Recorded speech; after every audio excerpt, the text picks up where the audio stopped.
total team effort, but when you get 52, Steph Curry, I mean, wow. What another performance, improving Golden State to 18-2 with him and Jimmy Butler in the lineup. They have surged up the standings. Remember, at one point, was it the New Year? They were in the play-in. Yes. We were looking at them like, oh, my God, they're not going to make the play-in. And now Golden State could challenge for 3-4. I mean, they're 2 games back, but in a great spot right now, right? In the top 5. And Nabil, it's incredible. Like, obviously it's the trade, but obviously it's Steph Curry. I mean, for a team, can they make the play-in? We were talking about now, like you said, I mean, to hear you say possibly 3-4 with the talent in the West and the way those teams are playing, and this also just individually, people talk about Steph being a guy that can go out and lead and still take over a basketball game at his age. He didn't have a field goal last time he went in Memphis. Yeah. That was individually saying, let me show you guys.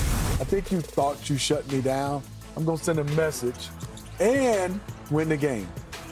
I can go get 50-something and win the game. They are a scary team right now because I think, other than matched up against somebody like a Joker with size in the front court or at the center spot, everybody else should be scared to play them. Now, Nabil, now check this out for a second. If you're a Laker fan, you're saying Luka and LeBron can get us there. We believe in the 2 walking triple-doubles, makes everyone around them better. That's what great players do. But we're questioning, is Jackson Hayes enough, right? We're in love with Steph Curry. Now, think about it. Looney's getting a little older. Post, we don't know what Post really like. The Warriors don't have a lot of bigs either. But we believe in organized chaos with Steph and all the movement and running around. And Jimmy has fit in seamless. The Joker is getting 61, 10, and 10, but we don't believe in their bench. That's your 3, 4, and 5 position in the West. So how do we compartmentalize that? Which team you believe in the most, knowing that you have to have some bigs to protect the paint and rim protect to go deep into the playoffs? But you're not questioning LeBron, you're not questioning Steph, you're not questioning the Joker. So the question is, which bench or which depth do you believe in that can really be serious in the Western Conference? Yes, answer that question for me. Who is that? Maybe the Warriors, because of how they play. And can Steve Kerr really lock in and play this defense? Of those 3 teams, I would probably say the Warriors may, despite a little bit, but then the Lakers showed us they can do it. They just haven't done it much lately. Yeah, and I think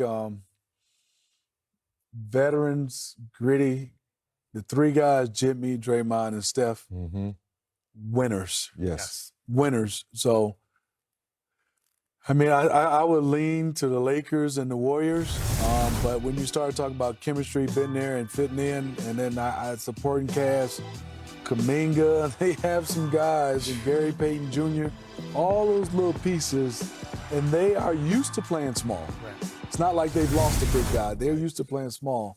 I would give the Lakers an edge because they have Luka and LeBron, but it's Lakers A, Warriors B as far as the 2 teams in the West. Other than OKC, I would be really, really afraid of. And Lakers fans, I'm sorry, I don't want to shortchange Austin Reeves because he's been playing lights-out basketball too. So if those 3 guys are playing the way they're playing, now the pressure's not on them. Like Shaq says across the hall, it's the others' pressure. Vando, can you make shots?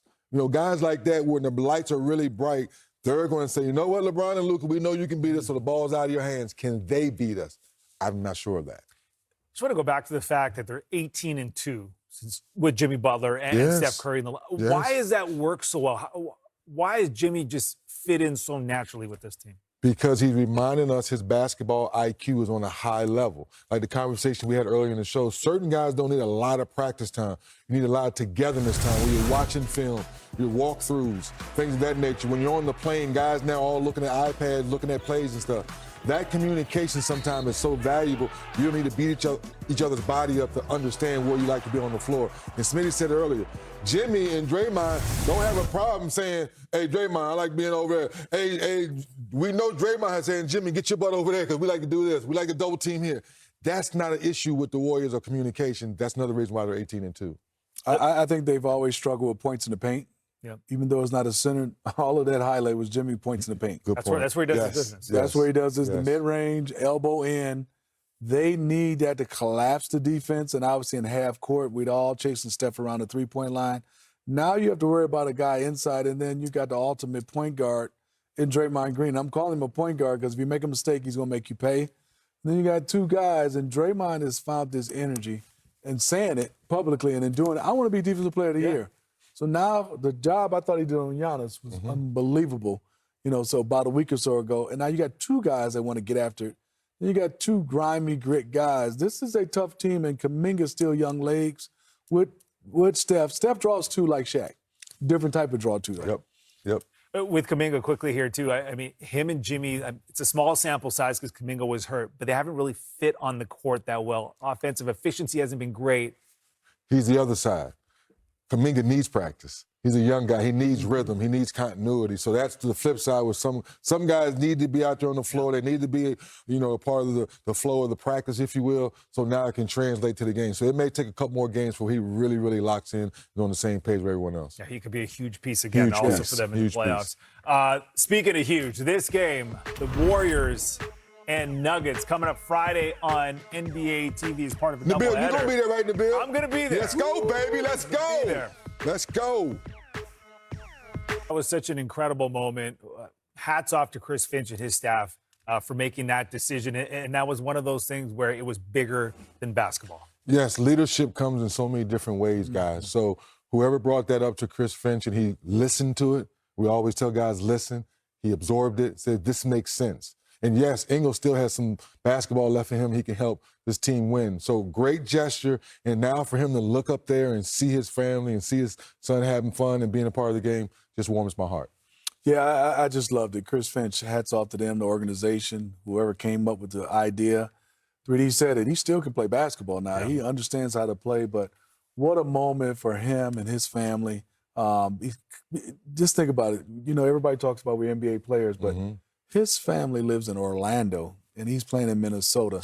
They are thousands of miles away from each other, and now they get a chance to have this moment they'll remember for the rest of their lives. And you guys know this. I mean, having your kids being able to watch you guys play as professionals, you guys are the 1%ers being able to play in the NBA. It is very special. And for us to be able to provide that type of experience, I know in 3D is the same way.